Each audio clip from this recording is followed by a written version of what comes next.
Prince George is about to turn 12, and while normal families are planning garden parties with paddling pools and water fights, the royal family is getting slapped with hosepipe bans like they're common plebs queuing at Tesco.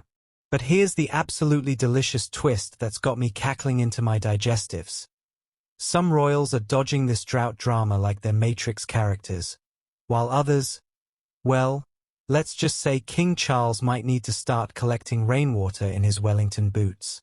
Welcome back to Royal Cookies, where we serve up the juiciest royal gossip with a side of heart-wrenching humanity. Please remember to subscribe and click on the notifications bell icon, so you will be notified whenever we upload new cookies about the British royal family. Now, before we get into who's washing their Bentleys and who's watching their prize-winning roses wither away like hopes of a summer barbecue, let me paint you the picture of this absolute comedy of errors. Thames Water, bless their drought-detecting hearts, has just dropped a hosepipe ban faster than Meghan dropped her royal duties. We're talking Oxfordshire, Gloucestershire, most of Wiltshire, and chunks of Berkshire getting the full sorry, no sprinklers treatment. And the timing? Asterisk chef's kiss asterisk. It kicks in right around Prince George's birthday on July 22nd. Talk about a birthday present nobody asked for.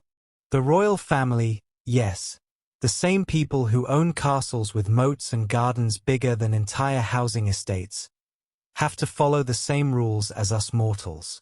No special divine right of unlimited water usage clause in their contracts, apparently.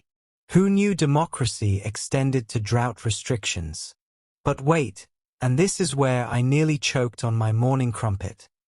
Not all royals are created equal in the eyes of Thames Water's postcode lottery. Let me break this down for you like we're discussing Love Island villa dynamics, because honestly, that's the level of drama we're dealing with here. That's right, our environmentally conscious, tree-hugging, organic everything monarch is getting absolutely served by Mother Nature's sense of irony. His beloved Highgrove estate in Gloucestershire? Banned. His precious gardens that he's been nurturing like they're his fourth child? Can't touch this. With a hosepipe, anyway. And here's the bit that's got me absolutely howling. Charles is literally famous for talking to his plants. The man who spent decades whispering sweet nothings to his delphiniums now has to watch them potentially wilt while clutching a useless length of rubber tubing. It's like a Greek tragedy, but with more wellies and fewer togas. But Charles isn't suffering alone in this aquatic apocalypse. Queen Camilla's getting dragged down with him, her Ray Mill house in Wiltshire, the same picturesque spot where she posed for those recent birthday photos looking absolutely regal, is now officially a no-hose zone. I bet those birthday photos would have looked very different if she'd been holding a watering can instead of looking mysteriously into the distance. That's right, the Prince and Princess of Wales are basically the Neo and Trinity of water restrictions.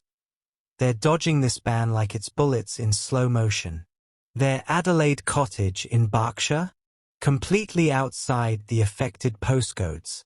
It's like they've got a royal GPS that automatically routes them away from inconvenience.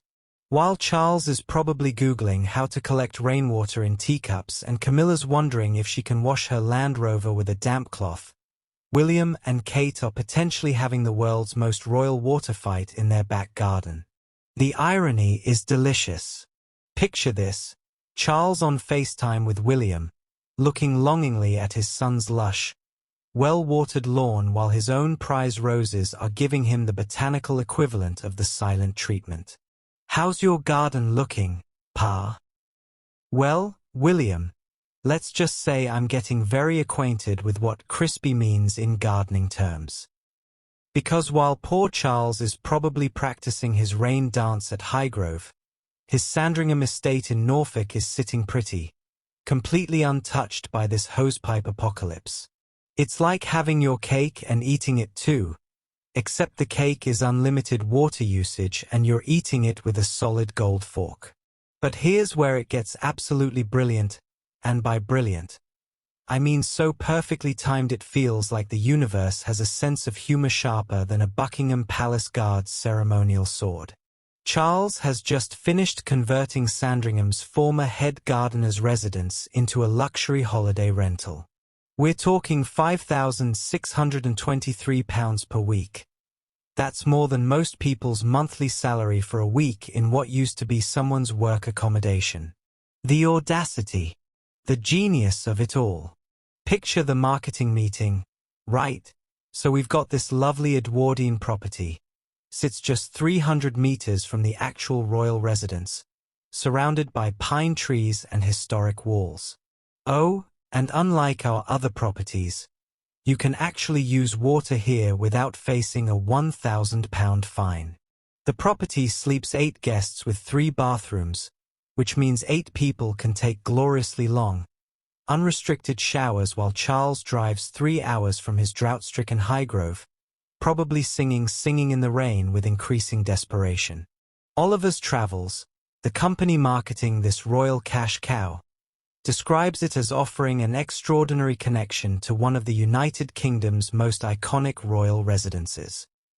What they should say is, come stay where the taps still work and the king can't afford to. This whole hosepipe ban bonanza isn't just about garden sprinklers and car washing. It's actually a fascinating glimpse into how the monarchy operates in 2025.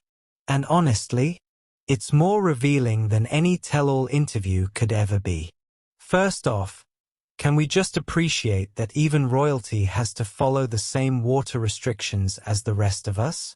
In an era where we're constantly debating privilege and equality, here's Thames Water saying, listen, Your Majesty, I don't care if you wear a crown. When we say no hosepipes, we mean no hosepipes. It's accidentally the most democratic thing to happen to the monarchy since, well, possibly ever. Charles, who could probably buy Thames Water with his spare change, still has to follow the same rules as Terry from Swindon who just wants to wash his Ford Focus. If you're obsessed with royal strategy and environmental impact like I am, make sure you're subscribed to Royal Cookies because we're serving up the most sustainable royal content on YouTube. And remember, in a world full of fast fashion and royal scandals, sometimes the most revolutionary thing you can do is wear your values on your sleeve, preferably in a gorgeous shade of green. Sophie's proving that environmental activism isn't just about what you do, it's about who you become. Until next time, keep munching on those eco-friendly royal cookies.